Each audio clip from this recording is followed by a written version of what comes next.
ఈ ఉదయకాల సమయంలో ఈ పునరుద్ధాన దినము మనమందరము మరొకసారి ప్రభుని ఆరాధించడానికి మనకిచ్చినటువంటి ఈ కృపను బట్టి, సమయాన్ని బట్టి దేవుని స్తుతిస్తూ, దేవుని ఘనపరుస్తూ కొద్ది సమయం దేవుని సన్నిధిలో గడపడానికి మనమందరం కూడా మన పనులు ముగించుకుని ప్రభు సన్నిధికి రావాల్సిందిగా మనం చేస్తున్నాము.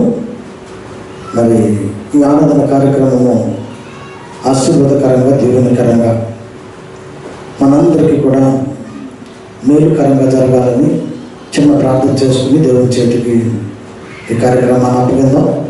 తలలు వంచి కళ్ళు మూసుకొని చిన్న ప్రార్థన చేసుకుందాం. మహాపరిశుద్ధుడా, మహాగురుడా, మహోన్నతుడా, సజీవుడా, జీవాధిపతి, జీవములకు ఆధారమైన తండ్రి, నీకు వందనాలు, స్తోత్రాలు చెల్లించుకుంటున్నాం. ఈ ఉదయకాల సమయంలో మరొకసారి నీ పాద సన్నిధిలో అందరము చేరి నిన్ను స్తుతించి కనపరచడానికి మీరు మాకు ఇచ్చినటువంటి మంచి సమయాన్ని బట్టి మీకు వందనాలు ప్రభావ.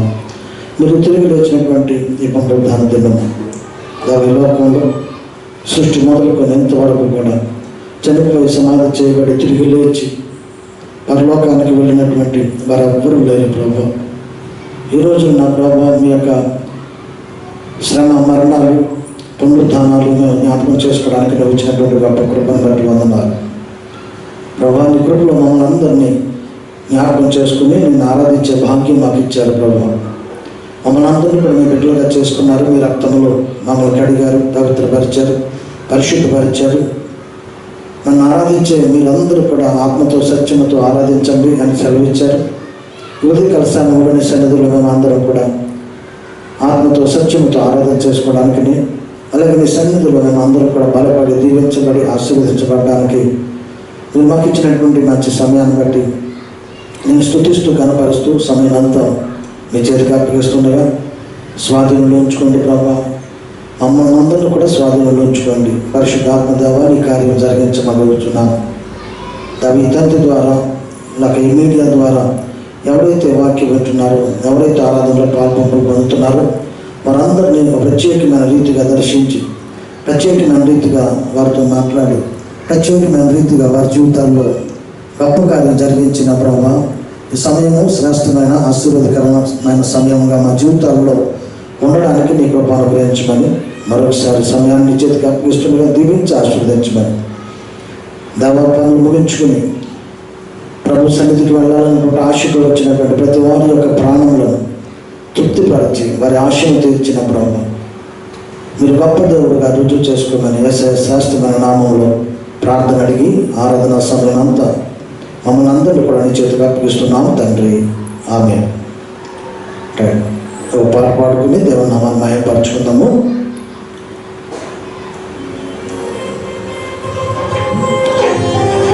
వచ్చే వాళ్ళకి నుంచి పాట పాడాలి.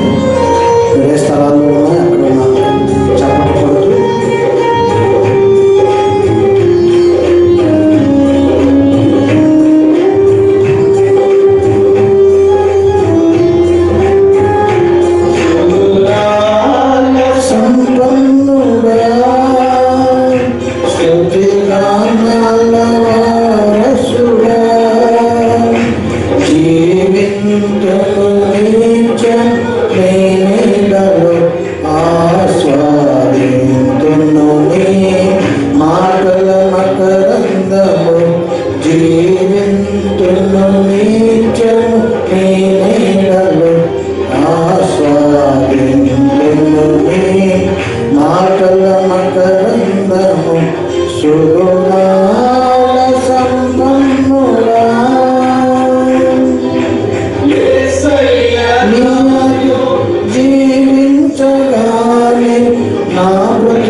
నన్ను నడిపించగలవు. నేను నడువవలసిన త్రోవలో శుభాల సంపన్నుడా.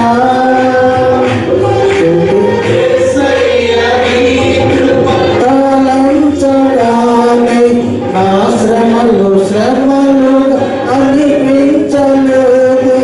యేసయ్యా నీకు తలంచగానే నా శ్రమలు అనిపించలేదు. నీవు నాకిచ్చే మహిమ ఎదుట ఇవి ఎన్నదగినవి కావి. నీవు నాకిచ్చే మహిమ ఎదుట ఇవి ఎన్నదగినవి కావి. శుభాల సంపన్నుడా, స్తుతి గానాల వారసుడా, జీవింతును నిత్యం నీ నీడలో ఆస్వాదింతును నీ మాటల మకరందము. జీవింతును నిత్యం నీ నీడలో ఆస్వాదింతును నీ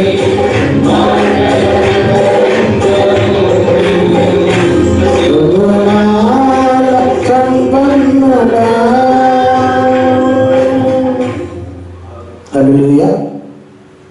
మరి ఉదయకాల సమయంలో ప్రభు సన్నిధిలో ఉండడానికి ప్రభు ఇచ్చినటువంటి గొప్ప కృపను బట్టి మరొకసారి ప్రభుని స్తుతిస్తున్నాం, గణపరుస్తున్నాం. గతించిన వారం నుండి ఈ వారం వరకు ప్రతిరోజు కూడా ఆయన ప్రసన్నత, ఆయన కాపుదల, ఆయన ఆశీర్వాదము, ఆయన దీవెనలు మనకు అనుగ్రహిస్తూ, మరి పగటి వేళ మేఘస్తంభములు, రాత్రి వేళ అగ్నిస్తంభములు అన్నట్టుగా మనల్ని కాపాడుతూ మనం సంరక్షిస్తున్నటువంటి గొప్ప దేవునికి మనం ఎంతగానో దేవుని స్తుతించాలి, దేవుని ఘనపరచాలి. అదే సమయంలో ప్రభు సన్నిధిలో ఉన్నాము. ఇది ఎంతకన్నా గొప్ప భాగ్యం కనుక మనం అంతగానో దేవుని స్తుతించి దేవుని ఘనపరచాలి. మరి సమయంలో స్తుతి వాక్యం చదువుకుందాం. మరి కీర్తన గ్రంథము 20వ కీర్తన మనం చదువుకుందాం. మన మధ్యలో మరి కుమారుడు రాంబాబు వచ్చి ఆ కీర్తన చదువుతుండగా మనం కూడా దేవుని యొక్క వాక్యం బైబిల్ గ్రంథాన్ని తెరిచి ఆ వాక్యాన్ని శ్రద్ధగా మనం చూస్తూ మనం కూడా ఆయనతో పాటు కలిసి చదువుతాం. కనుక దేవుని యొక్క వాక్యం చదువుకుందాం.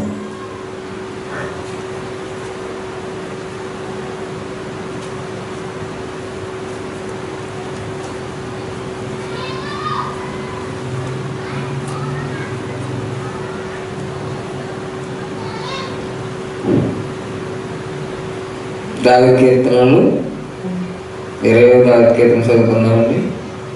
ఆపత్కాలం మందు యెహోవా నీకు ఉత్తరం ఇచ్చిన గాక, యాకోబు దేవుని నామము నిన్ను ఉద్ధరించిన గాక, పరిశుద్ధ స్థలములో నుండి ఆయన నీకు సహాయం చేయను గాక, సీయోనులో నుండి నిన్ను ఆదుకొనును గాక, ఆయన నీ నైవేద్యాన్ని జ్ఞాపకం చేసుకును గాక, నీ దహన బలులను అంగీకరించిన గాక, నీ కోరికను సిద్ధింపజేసి నీ ఆలోచన యావత్తును సఫలపరచును గాక. యెహోవా నీ రక్షణను బట్టి మేము జయోత్సాహం చేస్తున్నాము. మా దేవుని నామం బట్టి మా ధ్వజం ఎత్తుతున్నాము. నీ ప్రార్థనలన్నీ యెహోవా సఫలపరచును గాక. యెహోవా తన అభిషిక్తిని రక్షించునని నాకు ఇప్పుడు తెలియను. రక్షణార్థమైన తన దక్షిణాస్త బలము చూపును. తన పరిశుద్ధ ఆకాశంలో నుండి అతనికి ఉత్తరమిచ్చింది. కొందరు రథములను బట్టి కొందరు గుర్రములను బట్టి అతిశయపడుదురు. మనమైతే మన దేవుడైన యెహోవా నామమును బట్టి అతిశయపడుదుము.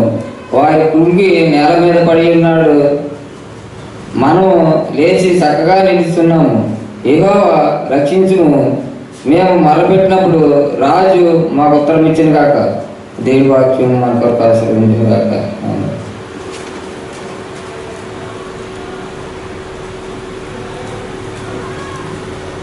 దేవుని మనకి స్తోత్రం కలుగును గాక. వాక్యం చదివినటువంటి కుమారుని దేవుడు దీవించి ఆశీర్వదించిన గాక. మరి సమయంలో కొద్ది నిమిషాలు దేవునికి సన్నిధిలో ఆరాధన చేసుకుందాం. కనుక దేవుడు ఆరాధనకు పాత్రుడు, ఆరాధనకు యోగ్యుడు.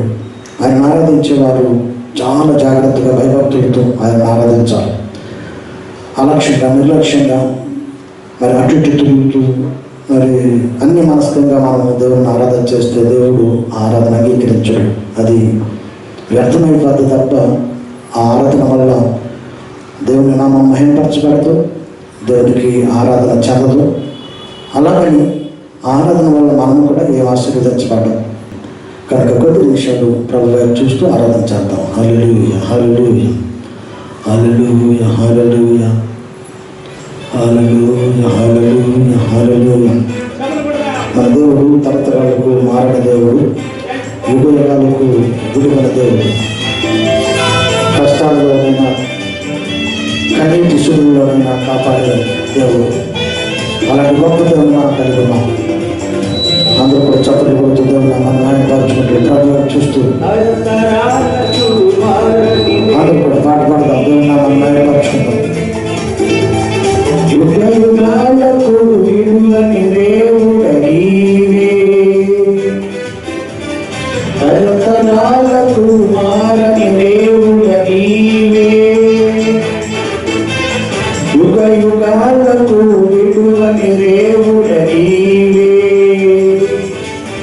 కష్టాల కడలిలోనైనా కన్నీటి సుడులలోనైనా, కష్టాల కడలిలోనైనా కన్నీటి సుడులలోనైనా కాపాడిన దేవుడా నీవే, నీవే, నీవే యేసయ్యా. మా స్తుతులకు అర్హుడ నీవే యేసయ్యా.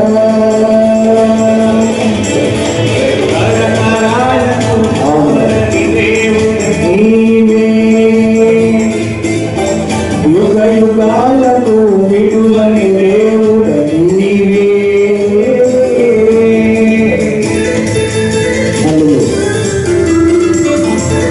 వేదనలు, శోధనలు, కష్టాల కన్నీళ్ళలో, శ్రమలు, బాధలు, కృంగిన వేదలు ఆయన బాగా నడిపించే దేవుడు, మనతో ఉండే దేవుడు, మన నడిపించే దేవుడు, సహాయం చేసే దేవుడు, వెలుగును నింపే దేవుడు. వేదనలు, శోధనలు, కష్టాల కన్నీళ్ళలో, నా శ్రమలలో, బాధలలో, నీ కుంగిన వేళలో,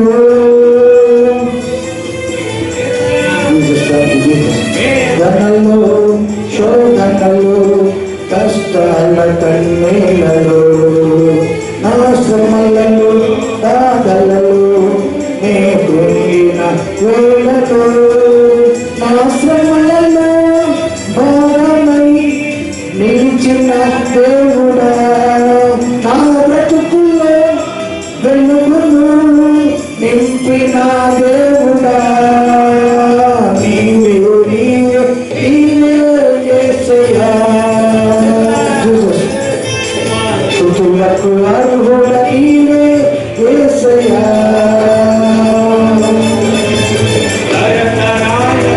మారని దేవుడని అత్యంతంగా విడువని దేవుడని.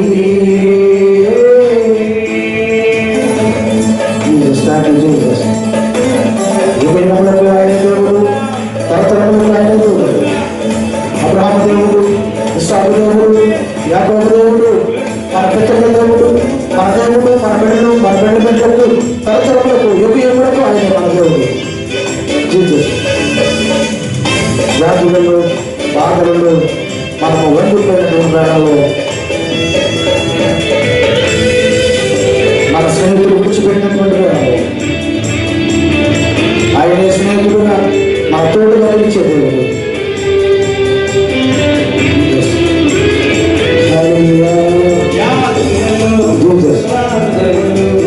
నే వంగిన వేళలో నా హితులే నన్ను విడచి దూరమైన వేళలో,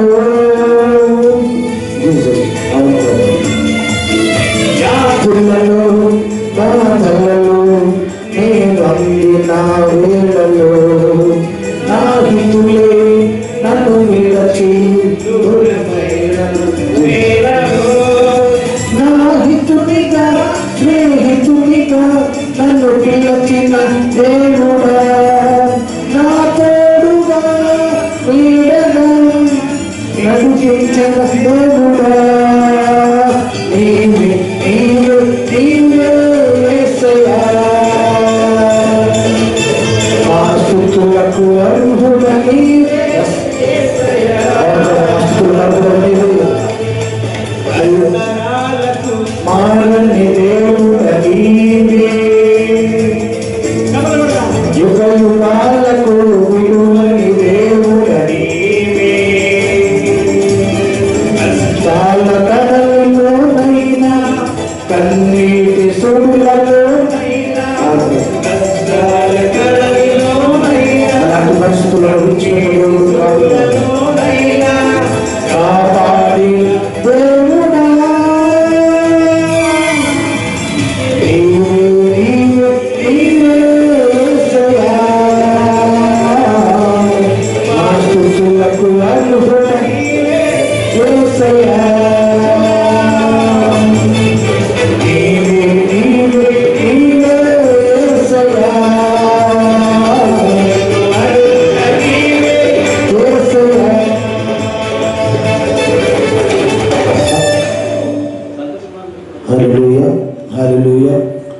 ఈ సమయంలో మరి ప్రభువును ఆరాధించడానికి దేవుడు ఇచ్చినటువంటి గొప్ప కృపను బట్టి దేవుని స్తుతిస్తూ ఉన్నాము.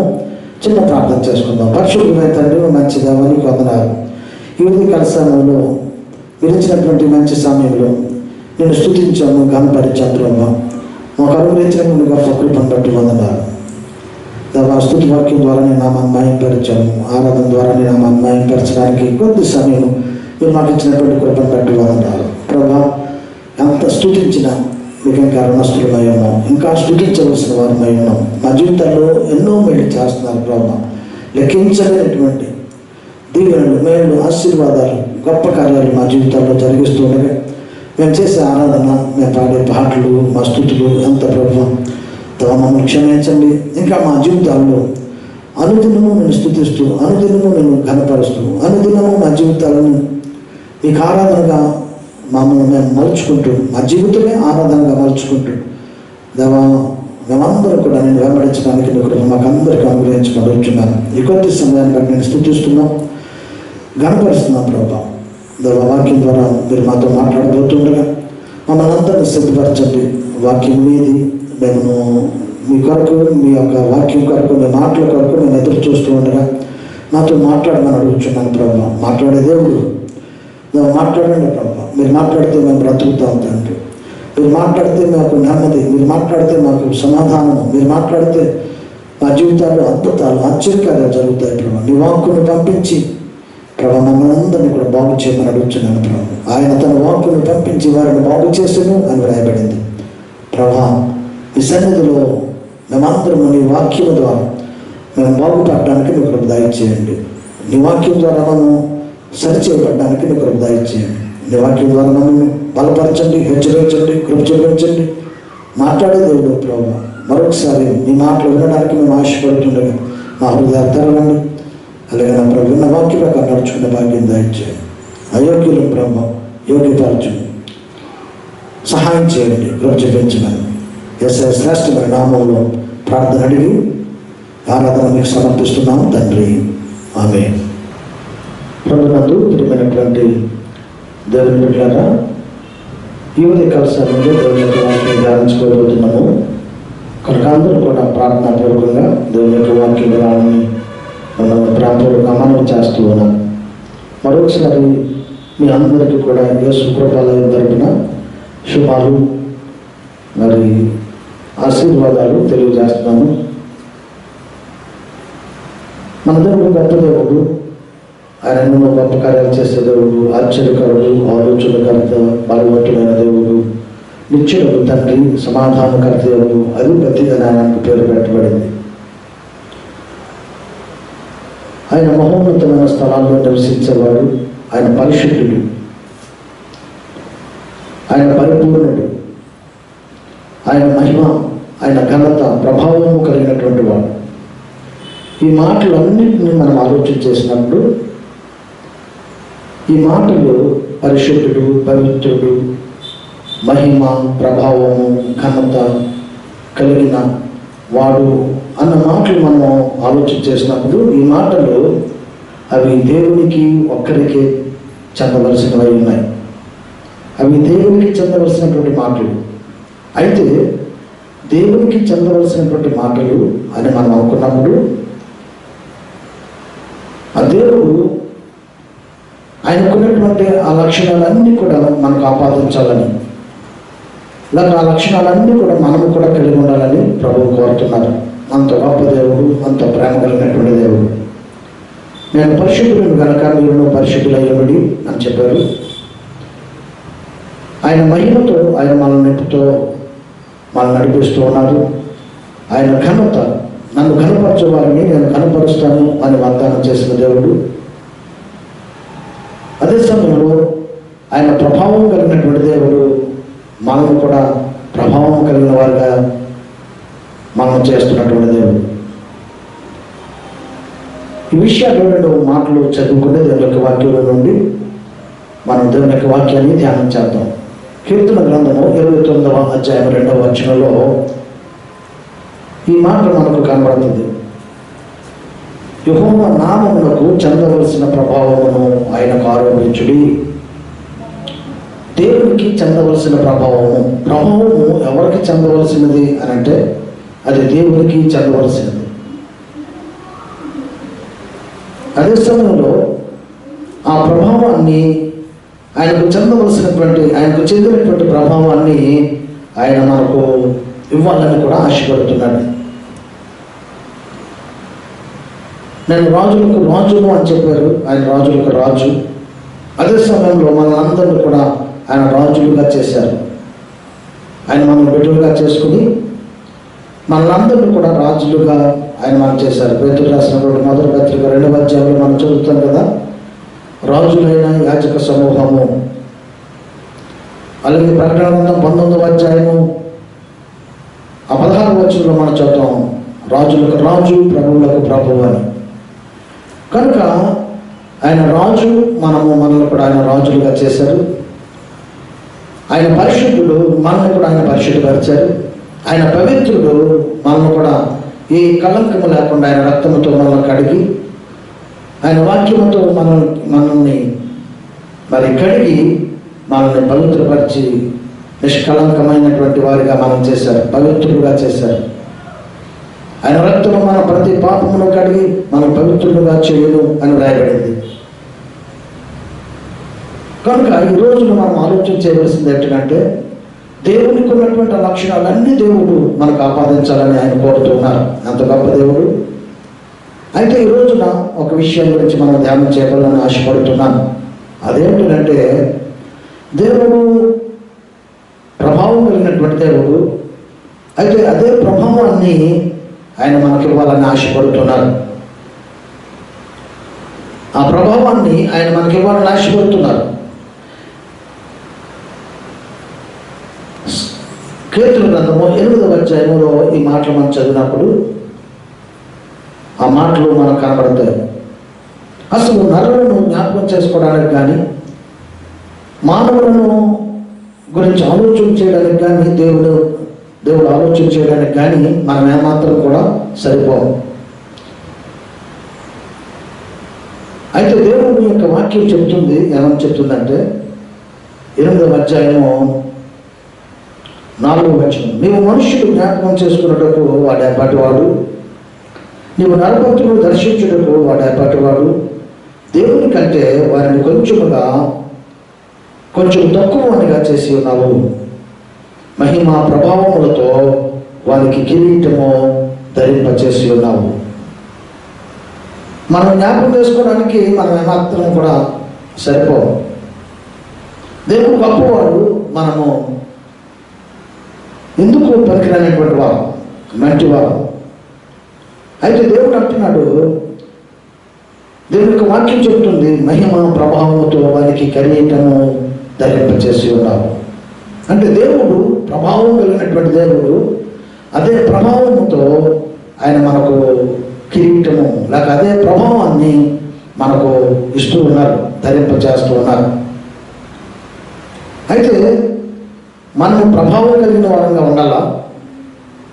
దేవుని బిడ్డము, దేవుడు ఆపాదించిన లక్షణాలు మనకు అన్నీ కలిగి ఉండాలి.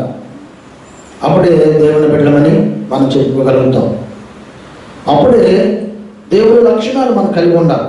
అందుకే అపోస్తలుడు పౌలు చెప్తున్నటువంటి మాట ఏంటంటే, యేసు క్రీస్తుకు కలిగినటువంటి ఈ మనస్సు నువ్వు కలిగి ఉండడి అని రాయబడింది. ఆ మనస్సు మనం కలిగి ఉండాలి, ఆ లక్షణాలు మనం కలిగి ఉండాలి. అలాగ మనం కలిగి ఉండకపోతే ఆయన బిడ్డలం కాలేము, ఆయన బిడ్డలంగా మనం చెప్పుకోవడానికి కూడా మనకు అర్హత ఉండదు. కనుక ఈ లక్షణాలన్నీ కలిగి ఉండాలి. అందులో ఈ రోజున ప్రభావం అన్న మాటల గురించి మనం నేర్చుకోబోతున్నాం. ఆయనకు చెందవలసిన ప్రభావము ఆయనకు చెందాలి. అదే సమయంలో ఆయన ప్రభావం కలిగినటువంటి దేవుడు, ఆయన ఎలాంటి ప్రభావం కలిగిన దేవుడు, ఆ ప్రభావాన్ని మనకు కిరీటముగా ధరింప చేస్తూ ఉన్నాడు. అయితే ఆ ప్రభావాన్ని మనము కలిగి ఉన్నామా, పోగొట్టుకున్నామా? ఒకసారి ఆలోచించాలి. పోగొట్టుకుంటే, ప్రభావము పోగొట్టుకుంటే ఇంక దానివల్ల ఏ ఉపయోగం లేదు. దేవుడు ఇచ్చినటువంటి ప్రభావాన్ని మనం పోగొట్టుకున్నాం అనుకోండి, మనం ఎందుకు పనికిరాని వారిని.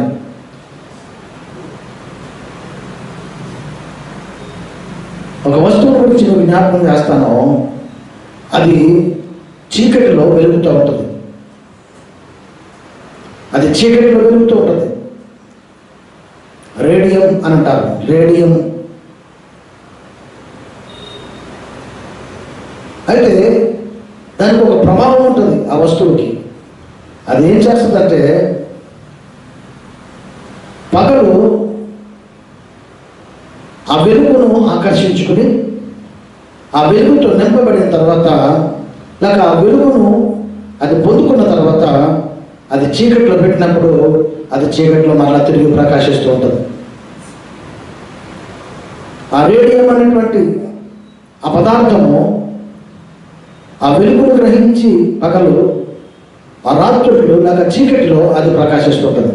అంటే వెలుగులో లేక పగలు దాని యొక్క ఆ వెలుగు యొక్క ప్రభావాన్ని పొందుకొని అదే ప్రభావము మరలా చీకటిలో అది ప్రభావితం అవుతూ ఉంటుంది, లేకపోతే అది చూపిస్తూ ఉంటుంది. ఈ రోజున దేవునికి బిడ్డలము ప్రభావం కలిగిన వారిగా దేవుడు మనం చేసినప్పుడు మనం అదే ప్రభావంతో మనము ఈ లోకంలో మనం జీవించినప్పుడు మనము ఆ ప్రభావంతో అనేక గొప్ప కార్యాలు, అనేక ఆశీర్వాదాలు, అనేక దీవెనలు మనం పొందుకుంటాం. ఒకవేళ మనం ఇంత చెప్పుకున్నటువంటి పదార్థము ఆ వెలుగులో లేక పగలు ఆ వెలుగును స్వీకరించకపోతే, లేకపోతే ఆ స్వీకరించినటువంటి ఆ ప్రభావాన్ని అది పోగొట్టుకుంది అనుకోండి, చీకట్లో అది ప్రకాశించలేదు, చీకట్లో అది వెలగలేదు, చీకట్లో అది కనపడదు, ప్రభావం పోయింది దానికి. ఈ రోజున చాలా మంది క్రైస్తవ జీవితాలలో దేవుడు ఇచ్చినటువంటి ప్రభావాన్ని పోగొట్టుకుని, దేవుడు ఇచ్చినటువంటి ఆ గొప్ప ఆశీర్వాదాన్ని పోగొట్టుకుని ఎందుకు పనికిరాని వారంగా మారిపోతున్నాం. మరలా చెప్తున్నాను, ఆ పదార్థము ఆ పగలు ఆ ప్రభావాన్ని పొందుకుని, ఆ వెలుగులో ఉన్నటువంటి ఆ ప్రభావాన్ని పొందుకుని మరలా చీకట్లో అది ప్రకాశించకపోతే అది ఆ ప్రభావం లేనిదిగా కనపడుతుంది. అలాంటి సందర్భంలో ఆ వస్తువును ఏం చేస్తారంటే అది ఎందుకు పనికి రాకుండా అయిపోతూ ఉంటుంది. ఈ రోజున చాలా మందిని దేవుని ఇచ్చినటువంటి ప్రభావాన్ని మనం పొందుకుని అది పోగొట్టుకుని ఎందుకు పనికిరాని వారంగా, ఇటు లోకానికి రాని వారంగా, ఇటు దేవునికి పనికిరాని వారంగా, అలాగని మనము పనికిరాని వారంగా, ఎందుకు ఉపయోగం లేని వారంగా మారిపోతూ ఉన్నాం. ఈరోజు దేవునికి వాక్యం నుండి ఒక విషయాన్ని మీకు చూపించాలని ఆశపడుతూ ఉన్నాను. ఏలీ దినాలలో ఆయన మందిరంలో యాజకుడిగా ఉన్నారు. ఆయనకి 2 కుమారులు, హోఫ్ని, ఫీనెహాస్ అనేటువంటి 2 కుమారులు ఉన్నారు. ఈయన పెద్దవారు అయిపోయారు, ముసలివారు అయిపోయారు, కళ్ళు సరిగా కనపడడం లేదు, చాలా స్థూలకాయము. అలాంటి సందర్భంలో 2 కుమారులను యాజకులుగా నియమించారు. నియమించిన ఆ కాలంలో ఇశ్రాయేలు ప్రజలకును ఫిలిష్తీయులకు యుద్ధం మొదలైంది. ఇశ్రాయేలు ప్రజలకును ఫిలిష్తీయులకు యుద్ధం మొదలైంది. ఇశ్రాయేలీలేమో ఎబెనెజర్లో ఉన్నారు, ఫిలిష్తీయులేమో అఫేకులో ఉన్నారు. యుద్ధం మొదలైంది. అలాంటి సందర్భంలో ఆ యుద్ధంలో ఇశ్రాయేలీయులు ఓడిపోతూ ఉన్నారు. ఆ ఓడిపోతున్నప్పుడు 4,000 మంది చనిపోయారు ఇశ్రాయేలీయులు. అప్పుడు ఇశ్రాయేలీయులు పెద్దలు అందరూ కలిసి మనం ఎందుకు ఓడిపోతున్నాం, 4,000 మంది చనిపోవడానికి కారణం ఏమిటి అని ఆలోచన చేసినప్పుడు వారికి దొరికినటువంటి జవాబు ఏమిటంటే, మన మధ్యలో మందస్సం లేదు, అందుచేత మనము ఓడిపోయాము, అందుచేత మనలో 4,000 మంది చనిపోయారు అని అనుకుని వారు ఏం చేశారంటే షీలోహులో ఉన్నటువంటి మందస్సాన్ని తీసుకొచ్చి వారి మధ్యలో పెట్టుకున్నారు. యుద్ధం జరుగుతూనే ఉంది. వారి మధ్యలో తీసుకొచ్చిన తర్వాత మరలా యుద్ధం ప్రారంభమైంది. ఇప్పుడు షీలోహులో ఉన్నటువంటి మందస్సును వారి మధ్యలో తీసుకొచ్చిన తర్వాత యుద్ధం ప్రారంభమైన తర్వాత ఆ యుద్ధంలో ఇప్పుడు 30,000 మంది చనిపోయారు. 30,000 మంది చనిపోయారు. ఇలాగా యుద్ధంలో వారు చనిపోయినప్పుడు, ఇశ్రాయేలు ప్రజలు ఓడిపోయినప్పుడు, అప్పుడు ఆ యాజకులైనటువంటి హోఫ్ని, ఫీనహాస్ కూడా చనిపోయారు. మందస్సు పట్టబడింది. ఫిలిష్తీయులు మందస్సాన్ని తీసుకుని వెళ్ళిపోయారు. ఇది మరి సమూయేలు మొదటి గ్రంథము 4వ అధ్యాయంలో మనం ఆ విషయం అంతా కూడా ఆ యుద్ధంలో జరిగినటువంటి ఓటమి, ఆ మందస్సు పట్టబడడం, హోఫ్ని, ఫీనహాసులు చనిపోవడం, ఇవన్నీ విషయాలు మనకు అధ్యాయంలో కనబడతాయి. చనిపోయిన తర్వాత ఆ యుద్ధంలో ఒక యవనస్తుడు మరి ఈ వార్తను ఏలీకి తెలియజేశారు. హోఫ్ని, ఫీనహాసులు చనిపోయారు, మందస్సం పట్టబడింది అని ఏలీకి తెలియజేసినప్పుడు ఈ యాజకుడైనటువంటి ఏలి, ఆ మంద దృష్టిలో ఉన్నటువంటి ఏలి, ఆ స్థూలకాయుడైనటువంటి ఏలి ఆయన మెడ మీదకి చనిపోయాడు. ఈ విషయాన్ని, ఇదే వార్తను ఈ ఫీనహాసు యొక్క భార్యకు మరి తెలపబడింది. ఆ సందర్భంలో, ఆ సమయంలో ఫీనహాసు భార్య మరి గర్భవతిగా ఉంది. ఈ మాట విన్న తర్వాత ఆమె మరి ఆ మాటకు స్పందించి, ఇలాగ ఆ మాటకు భయపడినప్పుడు ఆమె ప్రసవించింది. ప్రసవిస్తూ ఆమె చనిపోతుంది. ఆ చనిపోతున్నటువంటి సందర్భంలో, లేకపోతే ఆ ప్రసవించిన సందర్భంలో ఒక కుమారుని కంది. అక్కడ ఉన్న వారందరూ నీకు ఒక కుమారుడు పుట్టాడు, భయపడొద్దు అని చెబుతున్నారు. ఈ లోపల ఆ తల్లి ఆ కుమారునికి ఒక పేరు పెట్టి చనిపోయింది. ఆ పేరు ఏంటంటే ఇకాబోతు.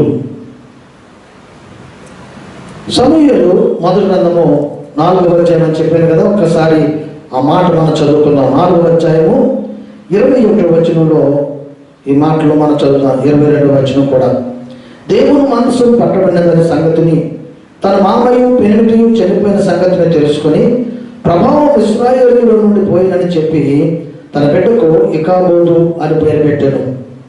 దేవుని మనస్సును పట్టబడిపోయినందున ప్రభావము ఇశ్రాయేలీయులలో నుండి చెరపట్టబడిపోయినని ఆమె చెప్పాను. ఇలా చెప్పి ఆమె చనిపోయింది. ఇశ్రాయేలీయులు ఓడిపోవడానికి కారణం ఏంటని అక్కడ మనము గమనిస్తున్నాము. అక్కడ మాట్లాడినటువంటి మాట ఏంటంటే ప్రభావము పోయేను, ప్రభావము పోయింది. ఈరోజున మనము ఆ సందర్భాన్ని, ఆ చరిత్ర అంతా మనం చూసినప్పుడు మందస్సు ఉండగా ఓడిపోయారా, లేకపోతే మందస్సు పట్టబడి తీసుకుని వెళ్ళిపోయిన తర్వాత ఓడిపోయారా అని అంటే, మందస్సు ముట్టడగానే ఓడిపోయారు. 30,000 మంది కూడా చనిపోయారు. మందస్సు ముట్టడగానే ఆ యాజకుడి కుమారులైనటువంటి హోఫ్ని, ఫీనహాసులు చనిపోయారు. ఇవన్నీ కూడా జరిగిన ఈ ఓటమంతా కూడా, అపజయం అంతా కూడా ఈ ప్రతికూలమైన పరిస్థితులన్నీ కూడా మందసం ముట్టడుగానే జరిగినాయి. మందసం వెళ్ళిపోయింది, పట్టుబడి తీసుకుని వెళ్ళిపోయారు, ప్రభావము పోయేను అని చెప్తూ ఉంది. ఈ రోజున ప్రభావము పోగొట్టడానికి, ప్రభావాన్ని మనం పోగొట్టుకోవడానికి కారణం ఏమిటంటే మందసం లేకపోవడమే. మందసం లేకపోవడమే. ఒకవేళ మందస్సు ఉండి కూడా మనం ప్రభావాన్ని పోగొట్టుకోవడానికి కారణం ఏంటంటే మనస్సు ఉంటుంది మన మధ్యలో. మనస్సుము అనగా ఆ దినాలలో దేవుని యొక్క సన్నిధికి గుర్తుగా ఉంది. దేవుని యొక్క సన్నిధికి గుర్తుగా ఉంది. దేవుని యొక్క సన్నిధిని ఇశ్రాయేలు ప్రజలు ఆ మనస్సు ద్వారా కలిగి ఉన్నారు. కానీ ఆ మనస్సులో ప్రాముఖ్యమైన వాటిని, దేవుని యొక్క సన్నిధిలో ప్రాముఖ్యమైన వాటిని వారు పోగొట్టుకుంటున్నారు. ఈ రోజున మనం కూడా చాలా సందర్భాలలో మనం దేవుని యొక్క సన్నిధిలోనే ఉంటూ, దేవుని బిడ్డలుగానే బ్రతుకుతూ, దేవుని బిడ్డలుగానే చెప్పుకుంటూ చాలా విషయాలు మనం పోగొట్టుకుంటున్నాం. అందుచేత దేవుడు ఇచ్చినటువంటి ప్రభావాన్ని, దేవుడు ఇచ్చినటువంటి ఆశీర్వాదాన్ని, దేవుడు ఇచ్చినటువంటి ఘనతను, దేవుడు ఇచ్చిన మహిమను మనం పోగొట్టుకుంటున్నాం. ఒకసారి ఏమేమి మనం పోగొట్టుకుంటున్నామో ఆ పోగొట్టుకోవడం ద్వారా మనకు ప్రభావం ఎలాగపోతుందో అన్నది కొన్ని విషయాలు ఆ మనస్సు ద్వారా మనం నేర్చుకుందాం. మనస్సులో అది చాలా ప్రాముఖ్యమైనది. ఆ దినాలలో దేవుడు అరణ్య మార్గం గుండా వారు నడిచి వస్తున్నప్పుడు సీనాయి అరణ్యంలో మోషేను ఆ పర్వతం మీద పిలిచి ఆయన ఆజ్ఞలించి ఈ మనస్సు గురించి, ఆ మనస్సును ఎలా నిర్మించుకోవాలి, ఇవన్నీ విషయాలు కూడా మోషేకు దేవుడు తెలియజేసినప్పుడు ఆ మందస్సాన్ని దేవుడు ఇచ్చినటువంటి పంతుల ప్రకారము దాన్ని తయారు చేయడం జరిగింది. అయితే తయారు చేసిన తర్వాత దేవుడు చెప్పినటువంటి మాట ఏంటంటే ఆ మందస్సులో 3 ప్రధానమైన వస్తువులు ఉండాలి అని చెప్పారు. ఆ ప్రధానమైన వస్తువులు ఏమిటో హెబ్రీయులకు రాసిన ఆ పత్రిక 9వ అధ్యాయము 4వ వచనంలో మనము చాలా జాగ్రత్తగా గమనించగలుగుతాం. ఈ 9వ అధ్యాయం అంతా కూడా ప్రత్యక్ష గుడారం యొక్క నమూనాను తెలియజేస్తూ, ఆ ప్రత్యక్ష గుడారంలో ఉన్నటువంటి మందస్సం, ఆ మందస్సంలో ఉన్నటువంటి వస్తువుల గురించి కూడా వ్రాయబడి ఉంది. 4వ వచనంలో ప్రత్యక్ష గుడారంలో సువర్ణ దుపార్తియు అంతటను బంగారు రేకుతో తాపబడిన నిబంధన మందస్సమును ఉండెను. ఆ మందస్సములో మన్నాగల బంగారు పాత్రయు, చిగురించిన అహరోను చేతికర్రయు, నిబంధన పలకలను ఉండెను. ఈ మందస్సంలో ప్రాముఖ్యమైనవి 3 వస్తువులు మనకు అక్కడ కనబడుతున్నాయి. ఒకటి మన్నాగల బంగారు పాత్ర, రెండవది చిగురించిన అహరోను చేతికర్ర, మూడవది నిబంధన పలకలు. మనస్సు ఉంది ఇశ్రాయేలు ప్రజల మధ్య, కానీ ప్రభావము కానీ అపజయం వచ్చింది. మనస్సు తీసుకొచ్చారు వారి మధ్యలోకి. ఇంతకు ముందు కదా ఇప్పుడు ఎక్కువ మంది చనిపోయారు. యాజకులు చనిపోయారు, ప్రజలు చనిపోయారు, సైనికులు చనిపోయారు. గొప్ప ఓటం వచ్చింది. మనస్సు ఉంది కానీ ఓటం వచ్చింది. కారణము ఇశ్రాయేలు ప్రజలు ఆ మనస్సులో ఉన్నటువంటి 3 అప్రధానమైన వాటిని వారు అనుసరించినందువల్ల ఈ రోజున ఇశ్రాయేలు ప్రజలమైనటువంటి మనము, దేవుని బిడ్డలమైనటువంటి మనము దేవుని సన్నిధిలోనే ఉంటూ 3 ప్రధానమైన వాటిని మనం మిస్ అవుతూ ఉన్నాం. అందుచేత దేవుడు ఇచ్చినటువంటి ప్రభావాన్ని మనం పోగొట్టుకుంటున్నాం. ఆ 3 ఏంటి మిస్ అవుతున్నాం అని అంటే, ఒకటి మన్నాతో నింపబడినటువంటి బంగారు పాత్రను మిస్ అవుతున్నాం. ఈ మన్నా, ఈ బంగారు పాత్ర దేనికి సూచనగా ఉందంటే దేవుని యొక్క వాక్యానికి సూచనగా ఉంది. కీర్తనకారుడు వాక్యాన్ని ఉద్దేశించి 119వ కీర్తనలో చెప్తారు, అది వెండి బంగారాల కన్నా శ్రేష్టమైనది. వెండి బంగారాల కన్నా శ్రేష్టమైనది.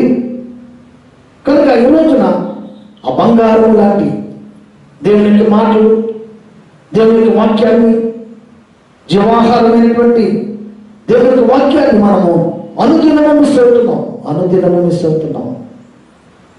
శరీరానికి ఆహారము 3 పూటలు కూడా, అది బ్రేక్ఫాస్ట్ అవ్వచ్చు, సప్పర్ అవ్వచ్చు, లేకపోతే లంచ్ అవ్వచ్చు. 3 పూటలు కూడా మనము ఆహారాన్ని మనం తీసుకున్నప్పుడు శరీరము చాలా ఆరోగ్యవంతంగా, చాలా బలంగా ఉండగలుగుతుంది. కనుక ఆహారము శరీరానికి ఎంత అవసరమో, జీవాహారమైనటువంటి దేవుని యొక్క వాక్యము కూడా మన జీవితాలకు, మన ఆత్మీయ జీవితాలకు, క్రైస్తవ జీవితాలకు చాలా ప్రాముఖ్యమైనది. మనము అనుదినము దానిని మనం చదవాలి, అనుదినము దానిని పఠించాలి, అనుదినము దానిని ధ్యానం చేయాలి. అప్పుడే మనము దేవుని యొక్క వాక్యంలో ఉన్నటువంటి ఆశీర్వాదాలు మనం పొందుకోగలుగుతాం, ఆ బలాన్ని మనం పొందుకోగలుగుతాం, ఆ నెమ్మదిని మనం పొందుకోగలుగుతాం. చాలా మంది అసలు వాక్యం చదవకుండానే రోజు గడిచిపోతూ ఉంటుంది. స్టాటిస్టిక్స్ చెప్తున్నాయి, 100కి 20 మంది అయితే చదువుతారట బైబిల్ గ్రంథం. రోజు చదివేవారు 20 మంది చదువుతారట. 80 మంది బైబిల్ గ్రంథం చదవరంట. చదువుతారు కానీ వారిలో కొంత పర్సంటేజ్ వారానికి ఒకసారి చదువుతారట, కొంతమంది నెలకు ఒకసారి చదువుతారంట, కొంతమంది అస్సలు కూడా బైబిల్ చదవరంట, వాక్యం చదవరంట. చాలా భయంకరమైన పరిస్థితి. వాక్యము చదవకపోవడము, వాక్యము చదవకపోయినందువల్ల మనం ఏం పోగొట్టుకుంటున్నామో మనకు అర్థం కాదు. ఏం పోగొట్టుకుంటామో తెలుసా? దేవుడు ఇచ్చినటువంటి ప్రభావాన్ని పోగొట్టుకుంటాం. ఎప్పుడైతే దేవుడు ఇచ్చినటువంటి ప్రభావం మనకు పోయిందో మన జీవితాల్లో జయాలు ఉండవు, మన జీవితాల్లో ఆశీర్వాదాలు ఉండవు, మన జీవితాల్లో సంతోషం ఉండదు, ఆనందం ఉండదు, మన జీవితాల్లో ఏది కూడా సాధించలేము. ఇశ్రాయేలు ప్రజలు దేవుని బిడ్డలు, దేవుని గురించినటువంటి ఒక మంచి మాట ఉంటుంది. దేవుడు ఆయన చెప్పినటువంటి మాట ఏంటంటే, ఆయనకు అసాధ్యమైనది ఏదీ లేదంట. నాకు అసాధ్యమైనది ఏదైనా కలదా అని ఆయనే ప్రశ్న వేశారు. అలాగా చెప్పినటువంటి దేవుడు ఆయన బిడ్డలైనటువంటి మన గురించి కూడా ఆయన మాట్లాడుతున్నారు. మీకు కూడా అసాధ్యమైనది ఏది ఉండదు అంటే దేవునికి అసాధ్యమైనది ఏది లేదు. ఆయన బిడ్డలైనటువంటి మనకు కూడా అసాధ్యమైనది ఏది లేదు, ఉండకూడదు. ఎందుచేతనంటే దేవుడు ఆయన ఎలాంటి ప్రభావంతో ఉన్నారో ఆ ప్రభావమును మనకిచ్చాడు, మనకు ఆపాదించాడు, ఆయన కిరీటముగా మనకు ధరింపజేశారు. ఇప్పుడు ఎందుకు మనము ఏది చేయలేకపోతున్నాము? అన్నింటిలో అపజయాలు వస్తున్నాయి, ఏది తలపెట్టినా నష్టాలు కలుగుతున్నాయి అని అంటే ప్రధానమైన కారణం ఏంటంటే దేవుని యొక్క వాక్యాన్ని మనము మిస్ అవ్వం. దేవుని యొక్క వాక్యాన్ని అనుదినము మిస్ అవుతున్నాం.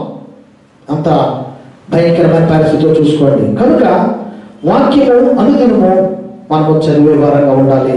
ఒకటి మనకు కనబడుతున్నది, దేవుని యొక్క వాక్యము ఆ బంగారు పాత్ర ద్వారా మనకు నేర్పిస్తూ ఉన్నారు. ఒక సేవకుడు చెప్పినటువంటి మాట ఏమిటంటే, మదిలో వాక్యం ఉండాలంట, గదిలో ప్రార్థన ఉండాలంట, వీధిలో సాక్ష్యం ఉండాలంట. ప్రతి క్రైస్తవునికి ఈ 3 ఉండాలి. మరి నీ మనసులో, నీ హృదయంలో వాక్యం ఉందా?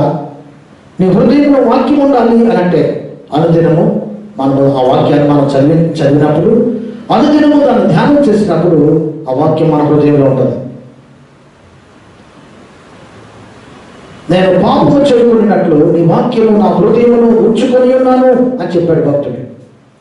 కనుక ప్రభు ముందు ప్రేమ దేవుని బిడ్డలారా, ఈ ఉదయకాల సమయంలో ఏం మిస్ అవుతున్నామో తెలుసా? దేవుని యొక్క వాక్యాన్ని మిస్ అవుతున్నాం. కనుక చాలా జాగ్రత్తగా గమనించాలని కోరుతున్నాను.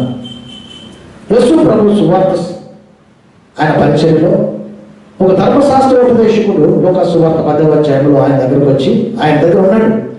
ఆయన బోధ చేస్తున్నప్పుడు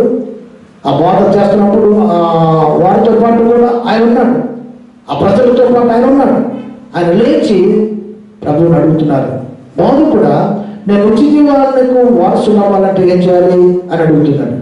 అప్పుడు ప్రభు ఇచ్చినటువంటి సమాధానం ఏంటంటే, లూకా సువార్త 10వ అధ్యాయము 25-26 వచనాలు మనం చూసినప్పుడు ఆ ధర్మశాస్త్ర ఉపదేశుడికి 10వ అధ్యాయము 25-26 ఆయనకు చెప్పినటువంటి సమాధానం ఏంటంటే, అందుకు ఆయన ధర్మశాస్త్రం అందు ఏమి వ్రాయబడి ఉన్నది అని ఆయన మరలా ప్రశ్న వేశాడు.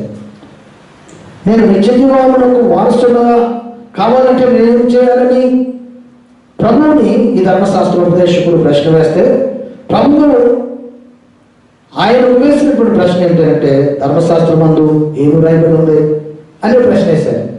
అంటే నువ్వు ధర్మశాస్త్రం చదువుతున్నావా?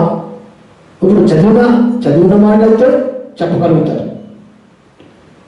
ఏమి రాయబడి ఉంది అని ప్రశ్న వేశారు.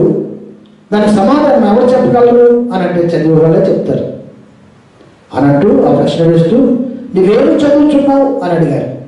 దేవుడు బిడ్డలారా, ఈరోజు అదే ప్రశ్న మనం కూడా అడిగితే ప్రభువులకు మనం ఏం చెప్పగలం, ఏం చెప్తాం మనం?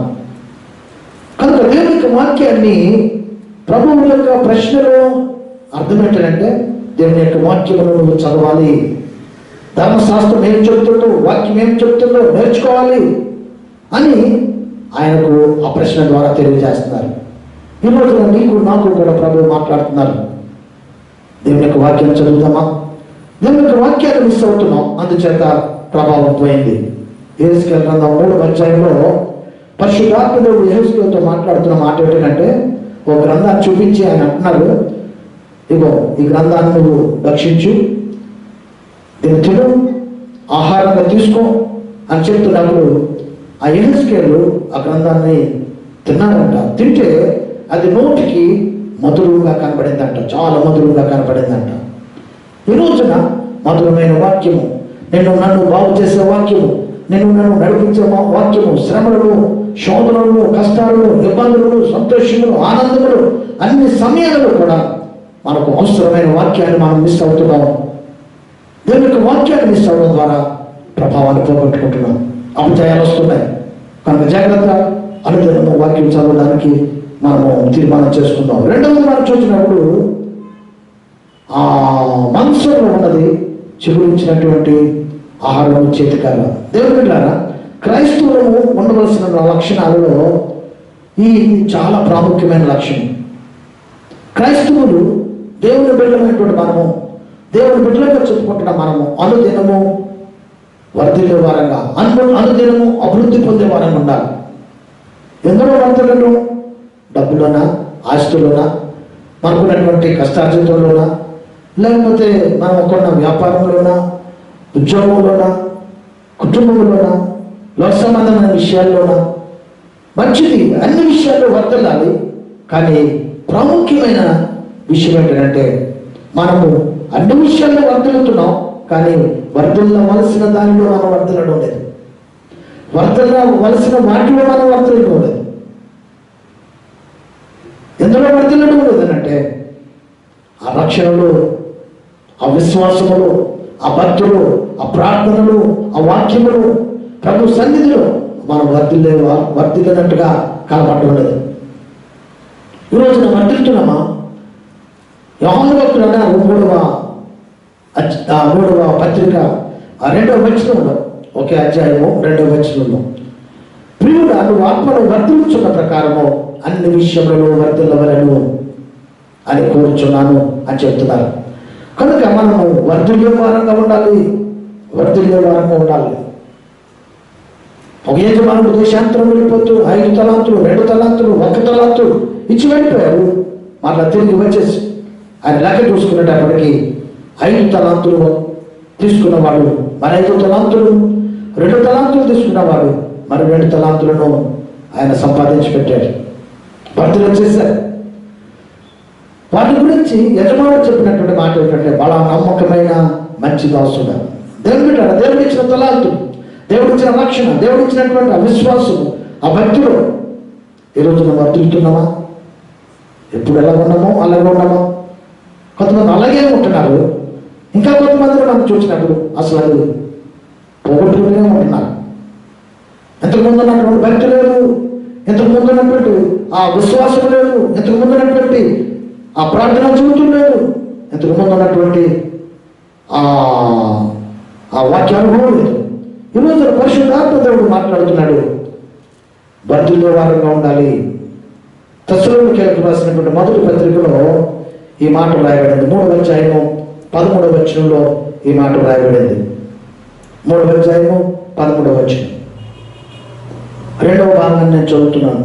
మేము మీ ఎడల ఎలాగ ప్రేమలో అభివృద్ధి పొంది వర్తిల్లుచున్నామో, మరలా చదువుతున్నాను, మేము మీ ఎడల ఎలాగ ప్రేమలో అభివృద్ధి పొంది వర్తిల్లుచున్నామో అలాగే మీరును ఒకరి ఎడల ఒకరు మనుషులందరి ఎడలను ప్రేమలో వృద్ధి పొంది వర్తిల్లున్నట్లు ప్రభు దయచేయగాక. ఉందా? ప్రేమలో వర్తిల్లుతున్నామా? ఒకరితో ఒకరు దేవునితో ప్రేమలో వర్తిల్లుతున్నామా? దేవుని ప్రేమించే వారంగా ఉన్నామా? దేవుని సన్నిధిని ప్రేమించే వారంగా ఉన్నామా? దేవుని పొరుగు వారిని ప్రేమించే వారంగా ఉన్నామా? వర్తిల్లే వారంగా ఉండాలి. ఆ ప్రేమలో చల్లారిపోయే వారంగా ఉండకూడదు. విశ్వాసంలో చల్లారిపోయే వారిగా ఉండకూడదు. భక్తులు చల్లారిపోయిన వారిగా ఉండకూడదు. చాలా మంది ఇతరాల్లో చల్లారిపోయిన వారిగా కనబడుతూ ఉన్నారు. కనుక చిగురించిన అచేతికర్ర అది వర్తిల్లడానికి, చిగురించింది, పచ్చగా ఉంది అంటే వర్తిల్లుతూ ఉంది, అది వర్తిల్లుతుంది, ఎదుగుతూ ఉంది. ఈ రోజున దేవుని బిడ్డలారా, ఏది నీ ఎదుగుదల, ఏది నీ అభివృద్ధి ఉందా? క్రైస్తవులు అభివృద్ధి చెందే వారు ఉండాలి. మాత్రం మొట్టమొదటి దినాల్లో ప్రభు సన్నిధికి వస్తూ ఉండేవాడు, ప్రార్థన చేసుకుంటూ ఉండేవాడు. చాలా కాలం అయింది. మరి ఇప్పుడు మన ప్రమోషన్ ఎలా ఉంది, లేదా మనం ఎలా ప్రమోట్ అయ్యాం అని అంటే మళ్ళా అలాగే ఉన్నామా, లేక అది పోగొట్టుకున్నామా, ఫెయిల్ అయిపోయిన వారుగా ఉన్నామా? కనుక దేవుని యొక్క వాక్యాన్ని మనం చాలా జాగ్రత్తగా చదవాలి. రెండవది వర్ధిల్లే వారంగా ఉండాలి. మూడవది మనం అక్కడ చూస్తాము, అక్కడ కనబడుతున్నది 10 ఆజ్ఞలు కలిగినటువంటి 2 నిబంధన పలకలు ఆ మందస్సులో కనబడుతున్నాయి. దేవుని బిడ్డలారా, దేవుని యొక్క బిడ్డలము ప్రభావాన్ని ఎందుకు పోగొట్టుకుంటున్నామంటే, మూడవది దేవుడు ఇచ్చినటువంటి ఆజ్ఞల ప్రకారం మనం నడుచుకోవడం లేదు. దేవుడు ఇచ్చిన ఆజ్ఞల ప్రకారం నడుచుకోవడం లేదు. ఆజ్ఞలు ఆజ్ఞలు ఆజ్ఞలు 10 ఆజ్ఞలు మనకు కనబడుతున్నాయి పాత నిబంధన కాలంలో, లేక పాత నిబంధనలో దేవుడు ఇచ్చినటువంటి 10 ఆజ్ఞలు మనకు కనబడుతున్నాయి. అలాగే కొత్త నిబంధనలోకి వచ్చేటప్పటికి అవి 2 ఆజ్ఞలుగా ప్రభు సెలవిచ్చారు. ప్రధానమైన ఆజ్ఞలు 2. ఒకటి, నీ దేవుడైన యెహోవాను నీ పూర్ణ ఆత్మతో, నీ పూర్ణ బలంతో, నీ పూర్ణ జ్ఞానంతో, వివేకంతో సేవించాలి, ప్రేమించాలి. అదే సమయంలో నీ పొరుగు వారిని కూడా, నిన్ను వలె నీ పొరుగు వారిని కూడా ప్రేమించాలి. 2 ప్రధానమైన ఆజ్ఞలు ప్రభు చెప్పారు. ఆ 10 ఆజ్ఞలలో కూడా మనం చాలా జాగ్రత్తగా గమనించినప్పుడు దేవునికి చెందినటువంటి కొన్ని ఆజ్ఞలు, మన ఇరుగు పొరుగు వారికి చెందినటువంటి కొన్ని ఆజ్ఞలు మనకు కనపడుతుంటాయి. దేవుడిని ప్రేమించే రీతిగా దేవుని ప్రేమించాలి. అదే సమయంలో మన ఇరుగు పొరుగు వారిని, మన సహవాసంలో ఉన్న వారిని, లేకపోతే మనకు చుట్టూ ఉన్న వారిని మనము ఎలాగా మనము ప్రేమించాలో, ఎలాగ మాట్లాడాలో, వారి పట్ల ఎలాగ మెలగాలో, అవన్నీ కూడా ఆజ్ఞల ద్వారా దేవుడు మనకు తెలియజేశాడు. మనము వాటి ప్రకారం నడుచుకుంటున్నామా? బైబిల్ గ్రంథంలో కుటుంబం కనపడుతుంది. అపోస్తుల కార్యాల గ్రంథం 10వ అధ్యాయంలో ఆ కుటుంబము యజమానుడు కొర్నేలి. ఆ కొర్నేలి కుటుంబం గురించి ఒక మంచి మాట రాయబడింది. ఆయన ఏమంటారంటే, ఆయన గురించి ఏమి రాయబడిందంటే, ఆయన దేవుని యందు భయభక్తులు కలవాడు అని రాయబడింది. అంతేకాకుండా ఆయన ప్రజలందరి పట్ల బహు ధర్మము చేయవాడు, ప్రజలకు బహు ధర్మము చేయవాడు అని రాయబడింది 10వ అధ్యాయం 2వ వచనంలో. అతడు తన ఇంటి వారందరితో కూడా దేవుని యందు భయభక్తులు కలవాడు. దేవునికి సంబంధించినటువంటి వాటన్ని విషయంలో కూడా ఎక్కడ కూడా తూచ తప్పకుండా చేసేవాడు. రెండవది, ఆయన ప్రజల పట్ల కూడా, ఇరుగు పొరుగు వారి పట్ల కూడా ఆయన దేవుడు చెప్పినట్టుగా ఆయన చేస్తూ ఉండేవాడు. ఈ రోజున మనము దేవునికి చెందిన వారము, అదే సమయంలో మన ఇరుగు పొరుగు వారికి కూడా మనము చేయవలసిన కార్యాలు మనము చేయగలిగినటువంటి వారంగా మనం ఉండాలి. కనుక ఈ మాటలు మనం వింటున్నప్పుడు అలాగా చేయకపోతే, ఆ ఆజ్ఞల ప్రకారం మనం నడుచుకోకపోతే మన ప్రభావం మనం పోగొట్టుకుంటాం. దేవుడు ఇచ్చిన ప్రభావాన్ని మనం పోగొట్టుకుంటాం. అలా చేయకపోతే ప్రభావాన్ని పోగొట్టుకోవడమే కాకుండా మన జీవితాల్లో ఆశీర్వాదాలు, దీవెనలు, జయాలు, అసంతోషం, ఆనందము మనం పోగొట్టుకుంటాం. కనుక ప్రభుత్వం ప్రేమించారా, చివరికి ఒక మాట చెప్పి నేను ముగించాలని ఆశపడుతున్నాను. లూకాసు వార్త 15వ అధ్యాయంలో మనందరికీ తెలుసు ఉపమానాలు ఉంటాయి. ఆ ఉపమానాల్లో తప్పిపోయిన కుమారుడు తిరిగి వచ్చేసాడు తండ్రి దగ్గరికి. పెద్ద కుమారుడు ఎప్పుడు కూడా తండ్రి దగ్గర ఉంటుండేవాడు. ఈయన తిరిగి వచ్చిన తర్వాత తప్పుకొని కుమారుడు తిరిగి వచ్చిన తర్వాత చిన్న కుమారుడు తండ్రి ఆ దాసుని పిలిచి విందు చేయిస్తున్నాడు. చాలా సంబరంగా ఉంది. ఈ లోపల పెద్ద కుమారుడు పొలం నుంచి వచ్చాడు. దూరంగా ఈ సంబరాలన్నీ కూడా వినపడుతున్నాయి. ఏంటి అని దాసుని అడిగాడు. మీ తమ్ముడు తిరిగి వచ్చాడు కదా, మీ నాన్నగారు చాలా పండుగ చేస్తున్నారు అని చెప్పినప్పుడు ఈ పెద్ద కుమారుడు కోపం వచ్చింది. బయటకు బయటే ఉండి తండ్రి కోపం పెట్టారు. ఏంటి ఈ సంగతి? నేను నీతో ఎప్పుడు ఉంటున్నాను, నీకు సేవ చేస్తూ ఉన్నాను, నువ్వు చెప్పినటువంటి ప్రతి మాట వింటున్నాను, నీ ఆజ్ఞలన్నిటి ప్రకారం నడుచుకుంటున్నాను. ఇప్పుడు నీ కుమారుడు తగ్గిపోయి లేకపోతే దూరదర్శనం వెళ్ళిపోయి వ్యాపారం చేసి ఆ వైశ్యులతో ఇంకా రకరకాలుగా అంతా పాడు చేసుకుని వస్తే అతను నువ్వు విందు చేస్తావా? నాకు ఎప్పుడైనా ఒక్కసారైనా ఇలా విందు చేస్తావా అని అడుగుతున్నాడు. తండ్రి యొక్క ఆజ్ఞలు, తండ్రికి సేవ చేసిన వాడే, తండ్రి మాట ప్రకారం నడుచుకున్నవాడే మంచిదే. కానీ సహోదరుడి పట్ల, సొంత తమ్ముడి పట్ల ఆయన కోపం తెచ్చుకుంటున్నాడు. ఈరోజు మనం కూడా పెద్ద కుమారులాగా ఉన్నాం. దేవుడి పట్ల బాగానే ఉంటాం, పక్కోడి పట్ల మాత్రం చాలా ఒక రకమైనటువంటి భావం కలిగి ఉంటాం, ఒక రకమైన మనస్సు కలిగి ఉంటాం. ఈరోజు నా ప్రియమైన దేవుని బిడ్డలారా, 10 ఆజ్ఞలు కలిగినటువంటి 2 పలకలు మన ఆ మనస్సులో ఉంచినట్లుగా మనం చూస్తున్నాం. ఇప్పుడు ఇశ్రాయేలు ప్రజలు మనస్సులను పోగొట్టుకున్నారు అని అంటే ఈ 3 పోగొట్టుకున్నారు. దేవుని యొక్క సన్నిధితో పాటు వారు ఇవన్నీ కూడా పోగొట్టుకున్నారు. దేవుని బిడ్డలారా, ఈ రోజున మనం కూడా ఆ ప్రభావాన్ని పోగొట్టుకోవడానికి, దేవుడిచ్చే ఆశీర్వాదాలు పోగొట్టుకోవడానికి, దేవుడిచ్చే ఆ మహిమను, ఘనతను, ఆ గౌరవాన్ని, దేవుడు మనకు ఆపాదించిన వాటన్నిటినీ పోగొట్టుకొని మనము ఏమి లేని వారుగా భయంకరమైన పరిస్థితులు ఉండడానికి కారణం ఏంటంటే మనము వాక్యాన్ని నిర్లక్ష్యం చేస్తున్నాం. రెండవది అభివృద్ధి లేకుండా అయిపోయింది. మూడవది దేవుని పట్ల మనం సరిగా లేము, ఇరుగు పొరుగు వారి పట్ల కూడా సరిగా లేము. ఒకవేళ అలాగుంటే ఈ రోజున దేవుని సన్నిధిలో ఒప్పుకుందాం, ప్రార్థన చేసుకుందాం. దేవుడు గొప్ప దేవుడు. ఆయన మరలా తిరిగి మనకు ఆ ప్రభావాన్ని, ఆ మహిమను, ఆ ఘనతను మనకిచ్చి మన జీవితాల్లో జయాలు, ఆశీర్వాదాలు, దీవెనలు పొందుకోవడానికి పరిశుద్ధాత్మ దేవుడు సహాయం చేస్తాడు. ప్రార్థన చేసుకుందాం. అందరూ తల వంచకాలు మూసుకోండి. పరిశుభ్రమైన తండ్రి, మా మంచి దేవానికి వందనాలు. ఈ ఉదయకాల సభలో ఇచ్చినటువంటి వర్తమానంగా నేను స్తుతిస్తూ కనపరుస్తున్నాం. దేవ మాట్లాడే దేవుడు, మేము ఎలా ఉండాలో, మేము అలా ఆశీర్వదించబడాలో మీరన్నీ కూడా నా ప్రభావం ముందుగానే మా కొరకు ఏర్పాటు చేశారు. అయితే మీరు ఇచ్చినటువంటి ఆ ప్రభావము, ఆ మహిమ, ఘనత, మీరు మాకు ఆపాదించిన వాటన్నింటిని మేము పోగొట్టుకుంటున్నాం ప్రభావం. వాక్యం చదవక, వాక్య ప్రకారం నడుచుకోగా, వాక్యం వినక, దాని సెలవులో మేము వర్ధలకుండా ప్రభావం అభివృద్ధి పొందకుండా, ఎక్కడ వేసిన వారు అక్కడ అన్నట్టుగా, ఎలా ఉన్నవారు అలాగే అన్నట్టుగా మేమున్నాం ప్రభావం. మమ్మల్ని క్షమించండి. మీ పట్ల, మా ఇరుగురు పొరుగు వారి పట్ల కూడా సరైనటువంటి స్థుతులు మేము లేము కనుక మమ్మల్ని క్షమించండి ప్రభావం. మేము సరి చేసుకుంటాం ప్రభావం,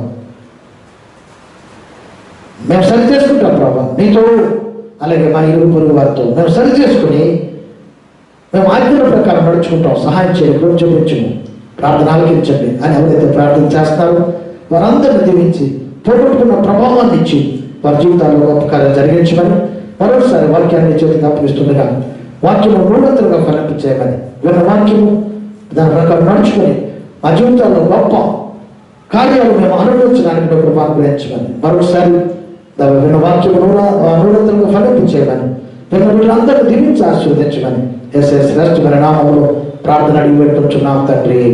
ఆమేన్. మన తండ్రి దేవుని ప్రేమ, కుమారుడు యేసుక్రీస్తు కృప, పరిశుద్ధాత్మ దేవుని యొక్క అన్యోన్య సహవాసము, సన్నిధి, కాపుదల మనందరికీ కూడా తోడు నడిపించి ఆయన ప్రభావంతో నింపబడి ఈ లోకంలో ప్రభావితమైనటువంటి జీవితాలు జీవించడానికి పరిశుద్ధాత్మ దేవుడు సహాయం చేయనుగాక. ఆమేన్. అందరికీ వందనాలు. దేవుడు దీవించుగాక. మా కొరకు ప్రార్థన చేయండి. మీ కొరకు కూడా మేము ప్రార్థన చేస్తున్నాం. అవసరం తెలియజేయాలని కోరుతూ ఉన్నాం.